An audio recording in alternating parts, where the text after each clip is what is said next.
Hello everyone, welcome to our channel. तो इस video में हम आप सभी के लिए लेकर आए हैं कक्षा 6 के विषय विज्ञान का रियल पेपर। तो स्टार्ट करेंगे बिना देरी किए। आपको पूरा पेपर केयरफुली रीड करना है, याद कर लेना है, ताकि आप अपने एग्जाम में पूर्णांक जो आपके 70 मार्क्स से 70 मार्क्स में से 70 मार्क्स हासिल कर सकें। आपका समय रहेगा 2.5 घंटे का। तो स्टार्ट करेंगे फर्स्ट क्वेश्चन से। सबसे पहले आपको 1 से 10 तक मिलेंगे क्वेश्चन ऑब्जेक्टिव टाइप, जिसमें आपको 4 ऑब्जेक्ट दिए जाएंगे, जिसमें से आपको करेक्ट ऑप्शन को चूज करना है।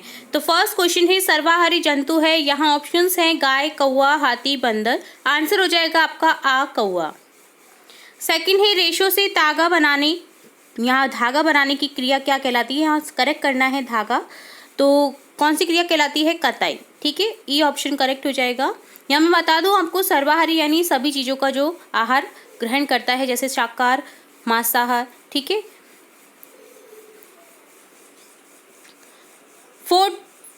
थर्ड क्वेश्चन है निम्न में से जल में अविलेय द्रव है। तो यहाँ लिखेंगे मिट्टी का तेल, जो कि ऊपर ही तैरता रहेगा, अविलेय है।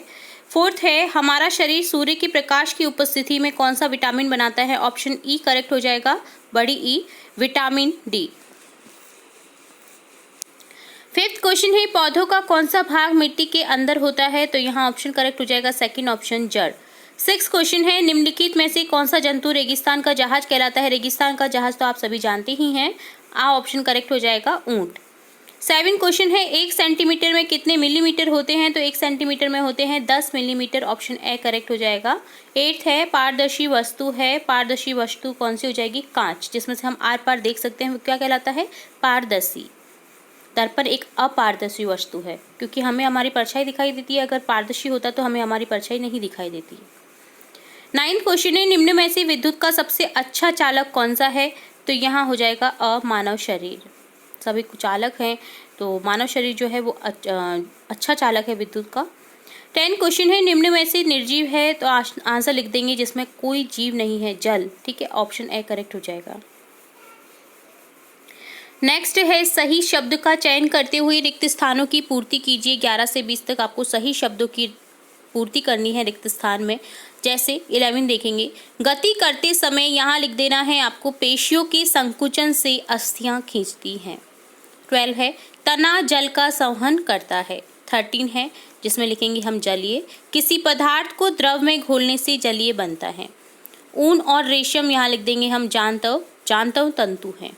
हमारे भोजन में यहाँ लिख देंगे विटामिन ए के अभाव से रतौंधी होता है। रतौंधी कौन सी विटामिन की कमी से होता है, विटामिन ए की कमी से। हिरण केवल पादप उत्पाद खाता है, इसलिए इसे शाकाहारी कहते हैं। वे आवास जिनमें जल में रहने वाले पौधे और जंतु रहते हैं जलीय आवास कहलाते हैं। झूले पर किसी बच्चे की गति क्या होती है, आवर्त गति होती है। आकाश में स्थित सूर्य एक ऐसा पिंड है जो पृथ्वी को प्रकाशित करता है। 20 क्वेश्चन है एक विद्युत सेल में कितने टर्मिनल होते हैं, 2, नेगेटिव और पॉजिटिव टर्मिनल। तो ये 2 लिख देंगे यहाँ। नेक्स्ट, निम्न कथनों के आगे सत्य और असत्य अंकित करना है आपको। तिल चट्टा में बाह्य कंकाल पाया जाता है, ये सही है। प्रकाश संश्लेषण में जल व ऑक्सीजन का उपयोग होता है, जी नहीं। अनाज और भूसे को पृथक्करण निस्तारण प्रक्रिया द्वारा किया जाता है, तो गलत है। अनाज और भूसे को पृथक्करण जो होता है वो निस्तारण विधि द्वारा नहीं किया जाता। लकड़ी का टुकड़ा जल में तैरता है, सही है। रुई से बिनौले हटाने की प्रक्रिया, बिनौले यानी बीज को हटाने की प्रक्रिया क्या कहलाती है, ओटना, तो ये सही है। प्रोटीन युक्त भोजन को प्राय शरीर वर्धक भोजन कहते हैं, सही है। दूध में कुछ दही डालने पर दूध दही में बदल जाता है, सही है। एसआई मात्रकों में लंबाई का मानक पत्रक मीटर है, तो ये भी सही है।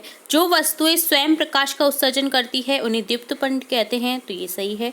विद्युत परिपथ बनाने के लिए धातु के तारों के स्थान पर जूट की डोरी प्रयुक्त की जा सकती है, तो ये गलत है।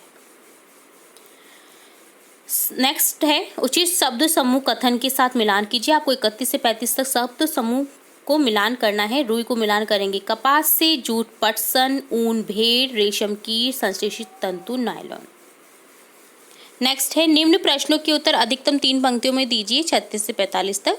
तो 36वां प्रश्न है आपका वर्गीकरण कीजिए। आपको कुछ शब्द दे रखे हैं जिनको वर्गीकरण करना है। आपको अपारदर्शी में लिखना है कुछ वस्तुएं पारदर्शी, और जो दीप्त है उन्हें दीप्त में। तो अपारदर्शी में यहाँ पर है चट्टान, दीवार, छाता, दर्पण, गत्ते की शीट। पारदर्शी में आ जाएगा जल और वायु। दीप्त में आ जाएगा सूर्य, जुगनू। दीप्त यानी जो उजाला देता है, ठीक है। जुगनू में भी उजाला होता है और सूर्य में भी। 37 क्वेश्चन है, चित्र में दर्शाई गई व्यवस्था में बल्ब दीप्तिमान क्यों नहीं होता है? तो यहाँ आपको दिख रहा है एक पेचकस, क्योंकि पेचकस का हत्था प्लास्टिक का है जो कि विद्युत का कुचालक होता है, इसलिए जो दीप्तिमान जो बल्ब है वो दीप्तिमान नहीं होगा। 38 क्वेश्चन है, आवर्ती गति के दो उदाहरण, घड़ी का पेंडुलम, झूला। 39 क्वेश्चन है, आवास किसे कहते हैं? किसी स्थान का परिवेश जिसमें पौधे, जंतु एवं अन्य जीव रहते हैं उनका आवास कहलाता है। वह उनका क्या कहलाता है? आवास कहलाता है। 40 क्वेश्चन है, हमारी कौनी पीछे की ओर क्यों नहीं मुड़ती? आप जब भी कौनी को देखेंगे तो आप पीछे की तरफ हाथ नहीं कर पाएंगे, क्योंकि कोहनी में कब्जा संधि होती है जिसमें एक ही तरफ की गति होती है, इसलिए कोहनी पीछे की ओर नहीं मुड़ती है। 41वां प्रश्न है, पत्ती का नामांकित चित्र बनाइए। तो पत्ती का नामांकित चित्र आपको इस तरह से नामांकित कर देना है, पत्ती को इसी तरह से आपको लिख कर आना है, बनाना है अच्छे से डायग्राम को। तो देखिए, मध्य शिरा, पर्णफलक, शिरा, वर्ण, वृंत, आपको इस तरह से नामांकित कर देना है, ठीक है, और इस तरह से लिख देना है एक सरल पत्ती। नेक्स्ट देखेंगे 42 क्वेश्चन, रात्रि में एक सीमेंट की बोरी वर्षा के कारण भीग जाती है, अगले दिन तेज धूप निकलती है, क्या सीमेंट में हुए परिवर्तन को उत्क्रमित किया जा सकता है? नहीं, सीमेंट को जमने के बाद उत्क्रमित नहीं किया जा सकता। अगर सीमेंट एक बार गीला हो गया है तो वो सूखा ही रहेगा, उसे पुनः गीला नहीं किया जा सकता है, ठीक है। 43 क्वेश्चन है, छालन विधि का उपयोग कहाँ होता है? तो यह भी एक पृथक्करण की विधि है, इसमें छलनी के छिद्रों में महीन कण जो होते हैं छनकर नीचे निकल जाते हैं, जबकि बड़ी अशुद्धियां छलनी में ही रह जाती हैं। छालन विधि का उपयोग प्राय निष्पावन तथा थ्रेशिंग के बाद भी गेहूं में बचे पत्थर, डंडियां और भूसे को दूर करने में किया जाता है, ठीक है। तो अनाज और भूसे को दूर करने के लिए कौन सी विधि का उपयोग किया जाता है? छालन विधि का। 44 क्वेश्चन है, लकड़ी से बनाई जा सकने वाली 5 वस्तुओं के नाम लिखने हैं। तो आपको लिखने हैं नाम, लकड़ी से बनाई जा सकने, अलमारी लिख सकते हैं, कुर्सी, मेज, चौकी, पलंग, किवाड़, ठीक है। 45 क्वेश्चन है, हमारे भोजन के मुख्य पोषक तत्वों के नाम लिखिए। तो लिखेंगे वसा, कार्बोहाइड्रेट्स, प्रोटीन, विटामिन, खनिज, लवण तथा आहारी रेशे व जल भी होता है।